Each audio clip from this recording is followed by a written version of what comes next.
안녕하십니까. 오늘은 2026년 3월 17일 화요일입니다. 네, 오늘도 세계적인 바이블이 될 난세의 영웅 허경영을 아십니까? 244페이지부터 읽어보겠습니다. 참전 군인에 대한 예우와 보상. 모병제가 시행되는 미국의 전투력은 세계가 인정할 정도로 대단하다. 여기에는 미국의 참전 용사에 대한 극진한 예우가 큰 몫을 한다. 미국은 군인이 전쟁 중에 사망하거나 부상당하는 경우 애국 영웅 대접을 하고 충분한 보상을 한다. 설령 교전 중에 희생당하더라도 유족에게 상당한 보상금이 나오므로 가족을 걱정할 필요가 없다. 이러한 국가적 대우가 군의 사기를 진작하고 군인들의 애국심을 고양하여 전투력을 높이는 동인이 된다. 징병제 하의 군인들은 강제로 징집된 데다가 급여도 극히 적으니 충성심을 내기가 쉽지 않다. 그러니 설령 총탄이 날아오는 전쟁터에서 징병으로 끌려온 군인들이 도망간다 한들 나무랄 수만은 있겠는가. 모병제를 하면서 미국과 마찬가지로 전쟁 중에 사망하거나 부상당한 경우 국가가 애국 영웅으로 예우하고 충분한 보상을 하여 군의 사기를 진작시키고 장병들의 애국심을 고양해야 한다. 그렇게 되면 징병제 때보다 적은 숫자로도 더 강한 전투력을 발휘할 수 있는 군대를 만들 수 있다. 이러한 맥락에서 6.25 전쟁과 베트남 전쟁 참전 군인에게는 1인당 5억 원 정도씩 보상하는 방안을 고려하는 것도 필요하다. 더불어 파독 광부와 간호사들에게도 그만한 보상은 할 필요가 있다. 그들 모두 나라가 어려울 때 목숨을 걸고 희생하여 우리나라를 일으키는 데 기여한 분들이기 때문이다. 5억 원 정도의 금액은 베트남 전쟁 참전 군인들이 국가로부터 제대로 받지 못한 급여이다. 우리 정부와 미국 정부가 한국군의 월남 창제를 놓고 협의를 할 때 우리 정부가 내세운 참전 조건 중 하나가 한국 군인에게도 미군과 동일한 급여를 제공해 달라는 것이었다. 그런데 당시 우리나라는 막 경제 개발을 시작하는 중이라 막대한 돈이 필요했기에 미국으로부터 제공받은 급여의 10%만 참전 장병들에게 지급하고 나머지는 경부 고속도로를 건설하는 등 국가 건설과 경제 개발에 모두 사용했다. 어찌 보면 우리나라가 이렇게 비약적으로 발전한 것은 베트남 전쟁 참전 군인의 핏값이 큰 몫을 했다고 할 수 있다. 맞습니다. 그런데 오늘날 우리나라가 이렇게 잘 사는 국가가 되었는데도 불구하고 베트남 전쟁 참전 군인의 급여를 떼어먹은 채 돌려주지 않는 것은 있을 수 없는 일로 그 돈은 마땅히 돌려주어야 한다고 본다.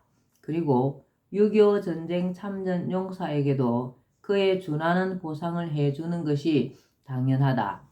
그리고 별도로 정기적으로 일정 금액을 고귀한 헌신에 대한 답례로 지급해야 한다고 본다.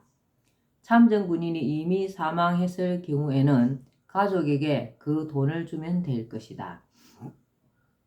한편 모병제를 실시하면 징병제 하에서 국가에 봉사한 군인들에게 그들의 군복무 기간 동안의 국가에 대한 헌신에 대해 일정 정도씩 보상을 해주는 것도 검토할 필요가 있다. 다만 국가 예산을 고려해 제대한 지 10년 된 사람까지는 현금으로 지급하고 11년 이상 된 사람은 일정 기간이 지난 후 받을 수 있는 채권으로 지급하면 예산 조달에도 무리가 없을 것으로 본다.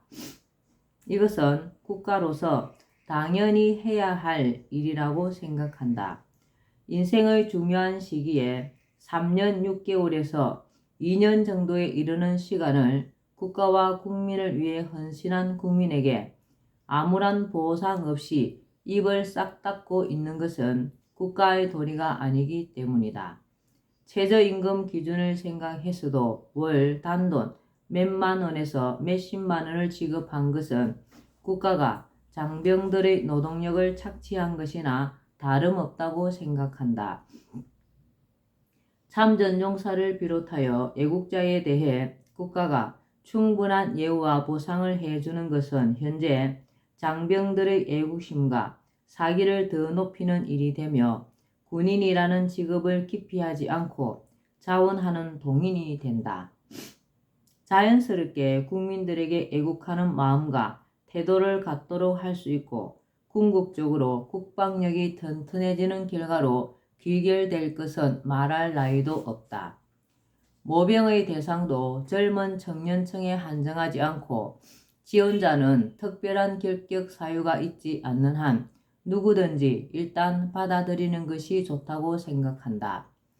국방을 젊은 청년들만의 의무라고 여겨오던 사고방식을 바꾸어 누구든 지원하면 맡을 수 있도록 해야 한다고 본다.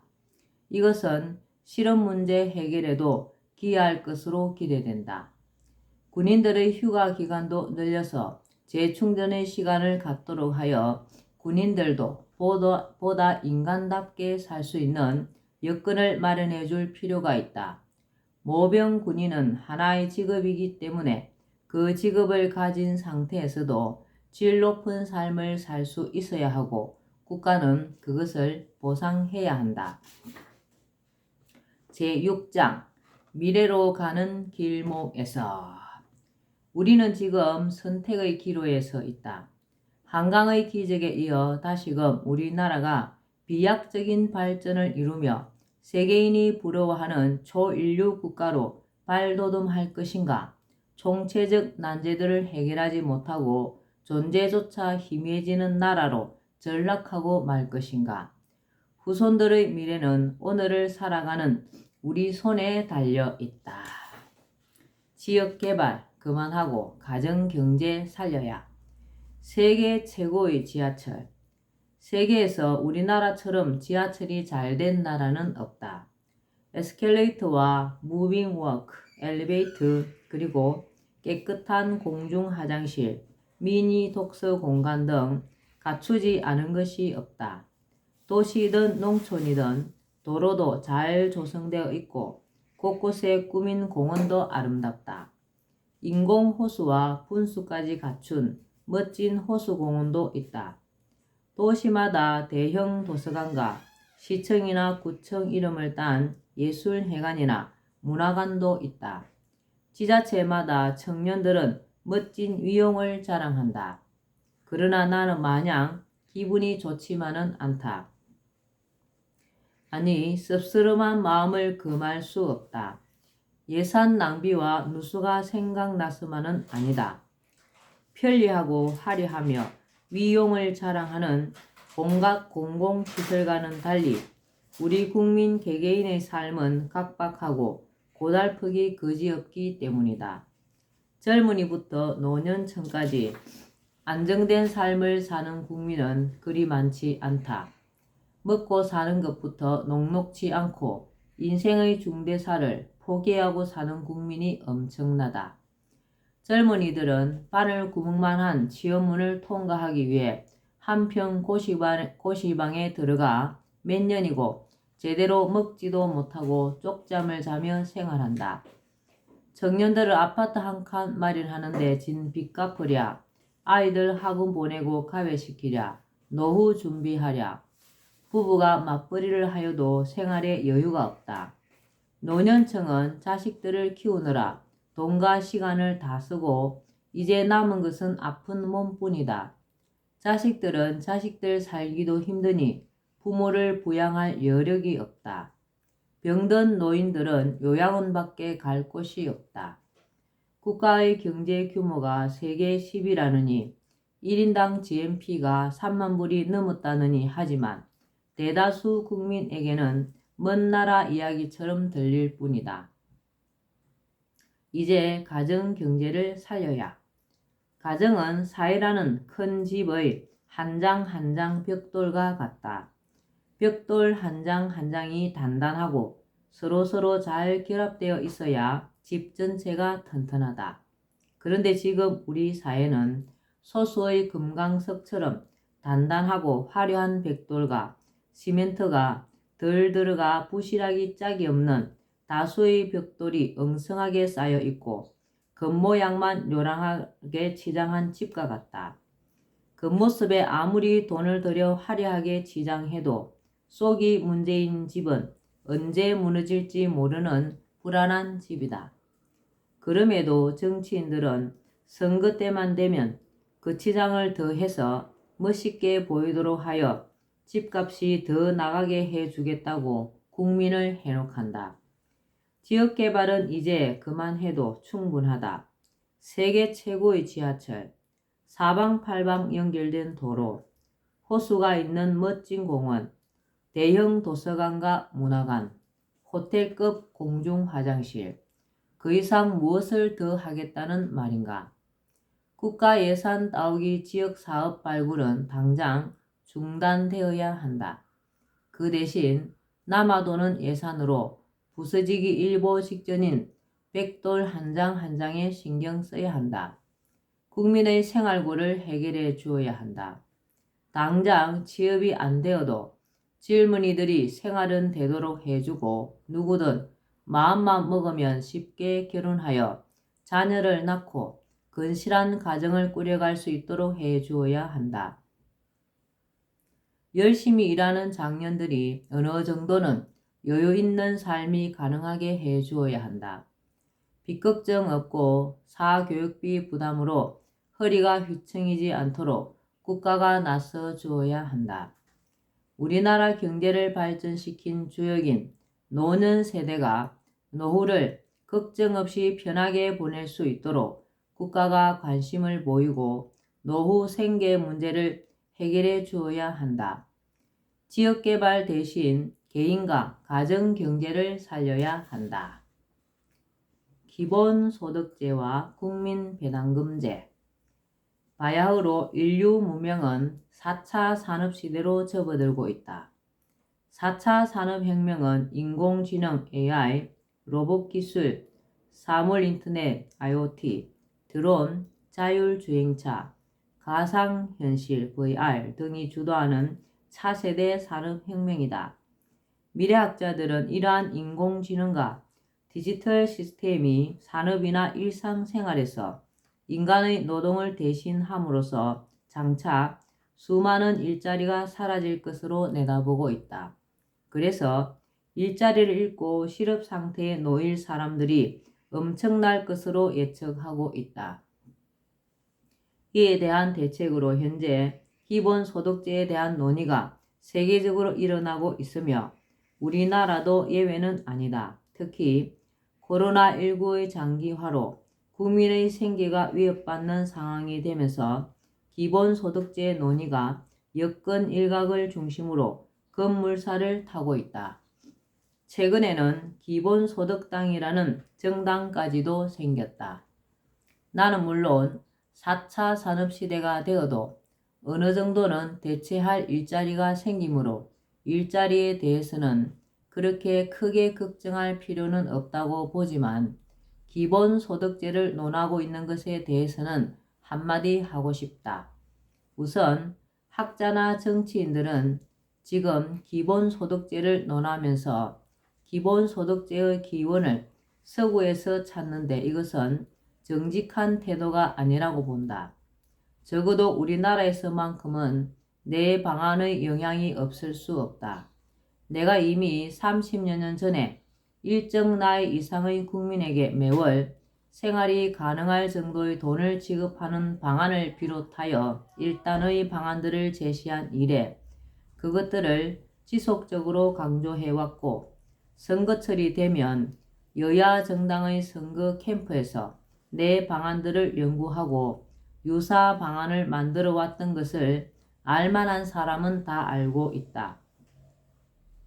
사정이 이러한데도 기본소득제를 논하면서 내 방안이 구체화된 국민배당금제에 대해서는 한마디 언급 없이 기본소득제가 마치 서구의 제도인 것처럼 말하는 것은 솔직한 자세가 아니라고 생각한다. 기본소득제와 국민배당금제. 한편 기본소득제가 국가혁명당의 국민배당금제의 영향을 받았다고 하더라도 둘 사이에는 크다란 차이가 있음을 말해두고자 한다. 기본소득제는 국가가 국민에게 최소한의 인간다운 삶을 누리도록 조건 없이, 즉 재산의 많고 적음이나 근로 여부에 관계없이 모든 사회 구성원에게 인간다운 생활을 할 수 있는 수준의 소득을 무조건적으로 지급하겠다는 것이 골자이다. 4차 산업혁명으로 일자리가 없어 수입이 없어지는 것에 대해 국가가 기본소득이라는 수입을 대신 제공한다는 것이다. 국가가 국민에게 기본적인 생활이 가능하도록 돈을 지급한다는 점에서는 기본소득제와 국민배당금제는 별반 차이가 없어 보인다. 그러나 제도의 기본 정신이나 성격, 의의, 재원 마련 방안, 금액 등에서 국민배당금제와 기본소득제는 엄청난 차이가 있다. 국가의 시혜인가 국민의 권리인가? 기본소득제는 국가나 지자체가 국민에게 기본소득이라는 혜택을 주고 은혜를 베푸는 것이라고 볼 수 있다. 이 혜택 내지는 은혜라는 것은 받을 권리가 있는 것이 아닌데 받게 되는 것을 말한다. 말하자면 국민이 자신의 힘으로 살아갈 능력이 없으므로 국가가 베푸는 은혜로 기본소득이라는 배급을 받는 것이라고 보면 된다. 따라서 기본소득이라는 것을 받는 것은 일종의 배급을 받는 것이라고 볼 수 있다. 따라서 기본소득제는 정치적으로 사회주의 느낌이 강하다. 공산주의와 맥이 닿는 제도라고 할 수 있다.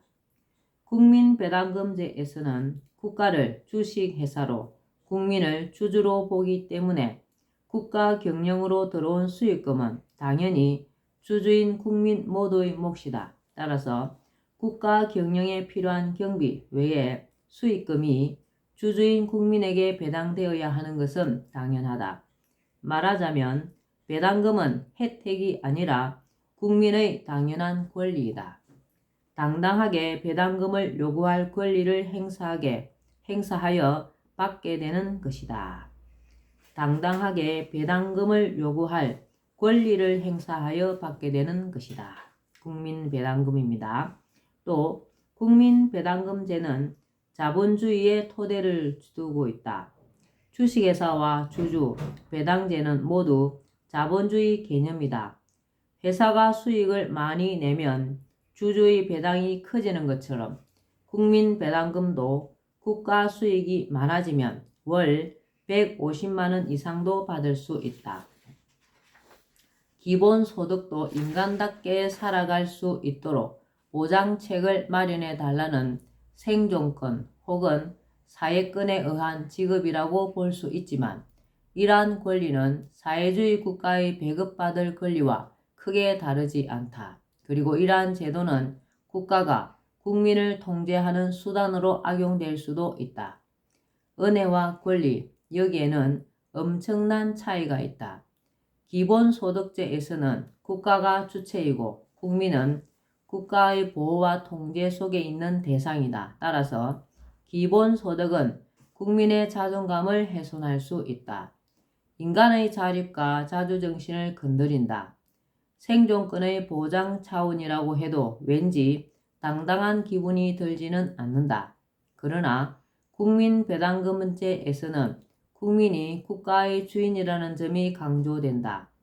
국민은 주식회사, 대한민국의 주주로서 국가 경영 수익금에 대해 당당하게 자신의 지분에 대한 배당금을 요구할 수 있다. 따라서 국민배당금제는 국민의 자존감을 높이는 제도이며 국민을 실제적인 주인으로 대접하기 때문에 진정한 의미의 민주주의를 실현하는 제도라고 볼 수 있다. 네. 이렇게 차이가 많이 납니다. 기본소득제와 국민배당금제. 과연 우리가 주인으로서, 주주로서 수익금을 받을 것인가? 아니면 배급을 받을 것인가? 네, 오늘은 여기까지만 읽겠습니다. 오늘도 흑영령을 많이 부르고 알려서 하늘의 복을 짓는 행복하고 뜻깊은 하루 되시기 바랍니다. 감사합니다. 흑영령, 흑영령, 흑영령.